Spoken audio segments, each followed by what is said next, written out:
and welcome to Sarah's Stamper Retreat. Today we're going to be creating some fun monochromatic cards. I thought it'd be a nice way of doing something a little bit different, and I think it creates a really interesting look to a card. It's also really good for if you're traveling, if you don't have a lot of colours in your collection, if you're creating cards for someone who loves a specific colour. There's all sorts of reasons why they're really cool cards to have. And we're going to be doing that using some of the Spellbinders clubs from this month. So we're going to be using heaps of different techniques for this set of cards. So for the first one, we're going to be using the hot foil plate of the month. And it comes with this lovely cover plate. You also get 2 sentiments, Open Me for a Smile and Mailing You a Big Hello. And you get the dies to cut those sentiments out as well. And it also comes with a black foil, which we'll be using today as well.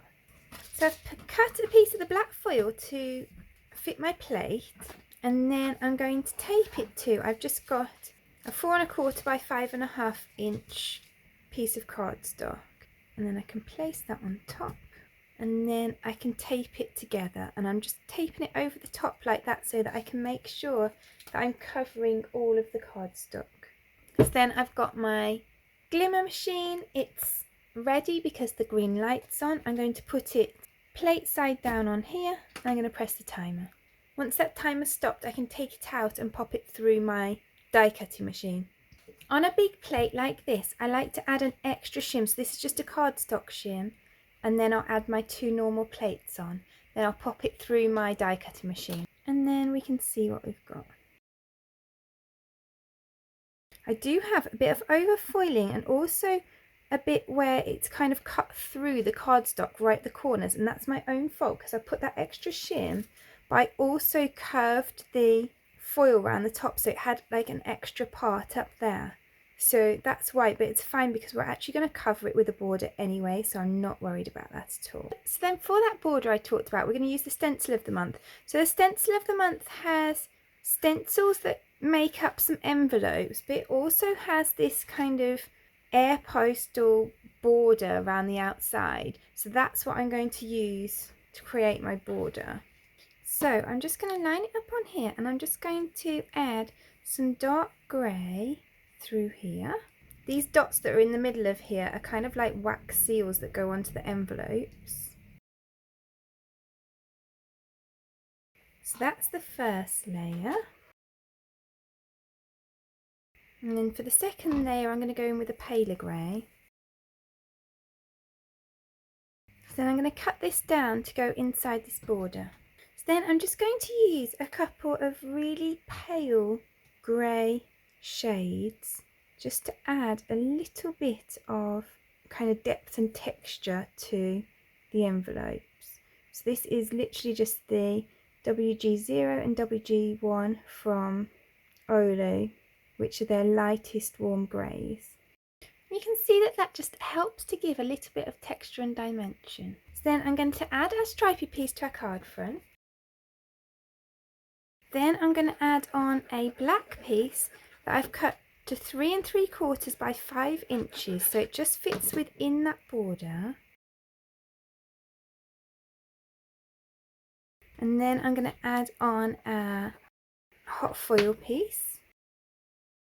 So then I've got the stamp of the month, and I'm going to use these ones that say, this card travelled all this way to say thank you. And I'm going to heat emboss that in white embossing powder onto this black cardstock. So I've cut that down, and then I'm just going to pop some double-sided foam behind there. I've got a few of these scraps off bigger foam sheets to use up. And I think I quite like that up there. So then there's our finished card, and I really like the way that it came out. So then for my next card, we're going to be doing some stamping, and we're going to use this same stamp set that I used for the sentiment on the last card. So it's the Stamp and Die of the Month set. And you can see we've got the stamp, and then we've got lots of dies that we can use to cut out the sentiments. I'm assuming there is one for this sentiment as well that I've just misplaced because it seemed weird to have one for all the others and not that one. And then you've got all these other little dies that cut out some of these little envelopes. So what I'm going to do is I'm going to take the envelope stamp and I'm going to stamp that twice in black ink. So one is going to be the one that I use on the card, and the other one is going to be to die cut some pieces out to pop up. So I'm going to do the same thing with my grey pen that I did on the last card, and I'm just going to add on some little bits of detail.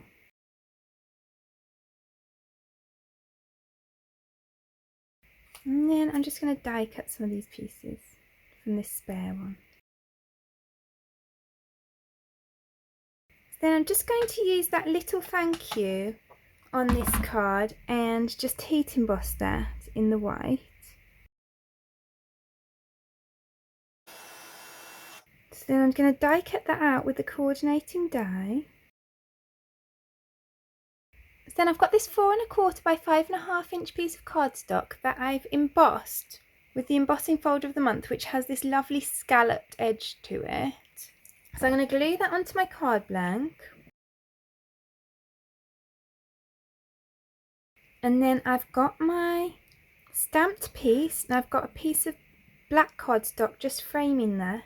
It's about 1/8 of an inch bigger. And then I'm just going to cut up some of this foam sheet to go behind it.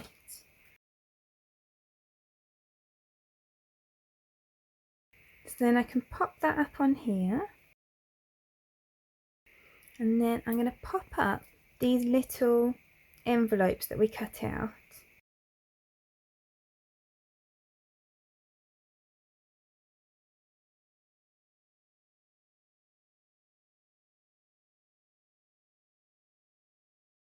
And then I'm just going to cut a little bit to go behind the thank you as well. And then we've got that sweet little monotone card. So then for this final card, I'm going to use this BETTERPRESS plate as a background. If you've got some kind of stamp or something that's similar, you could use that instead. So you get this kind of texty type background, you get the outline, and you get 3 sentiments. So we've got wishing you a day as sweet as this letter, a friendly reminder that someone is thinking of you, and a note just for you. And then you've got the dies to cut those out as well. So I'm going to press both the outline and the text onto some BETTERPRESS cardstock. So I'm going to grab my BETTERPRESS. I'm going to grab some of my Best Ever Craft tape. I'm just going to roll that over it and on itself. And then I can put that on there, and I can pop this on top. So then I want to line this up in here. And because you've got the A2 lines here as a guide, then you know where that needs to be to print nicely on your card. And then that will go within there. So I don't quite know where I've put my black BETTERPRESS ink, so I'm going to use the Memento ink. I've found that quite a lot of my ink seem to work really well with the BETTERPRESS, so I would just try whatever you have on hand, although the black BETTERPRESS ink does come with the BETTERPRESS machine, or system I should say.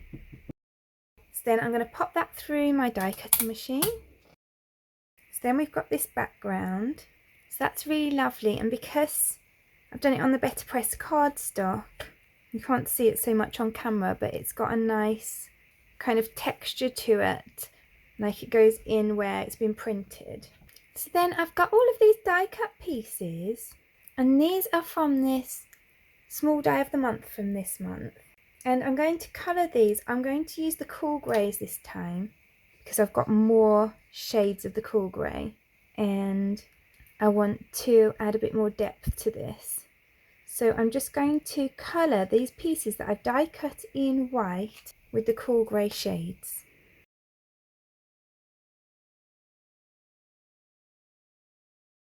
So then I've got my pieces, so I'll just glue those 2 pieces of the tulip together.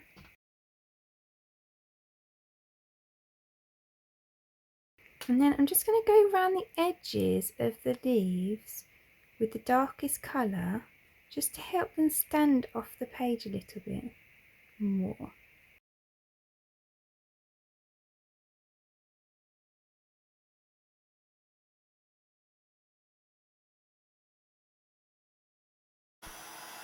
So then I'm going to cut that out again with the die, and then we're going to put this together. So I'm just going to add this to my card front, and then I'm going to add a little bit of glue to this end of my stem, and I'm going to add a foam pad on there, and then I'll just add that to my card, and then I'll add some more foam pads behind the leaves.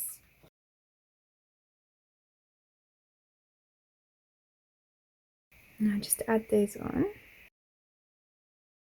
and then I can just pop up my little thank you. So then there's that card done. So then there are all 3 of today's cards. I really hope you enjoyed creating them with me. I'd love to know which is your favourite. Please do let me know in the comments below.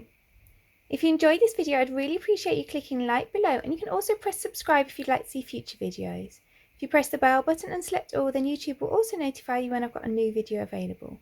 All of the products that I've used for today's cards are listed in the description below, and there's also a link there to my blog where you can find a picture supply list if that helps you find what you're looking for. Thank you so much for joining me today. I hope to see you again soon.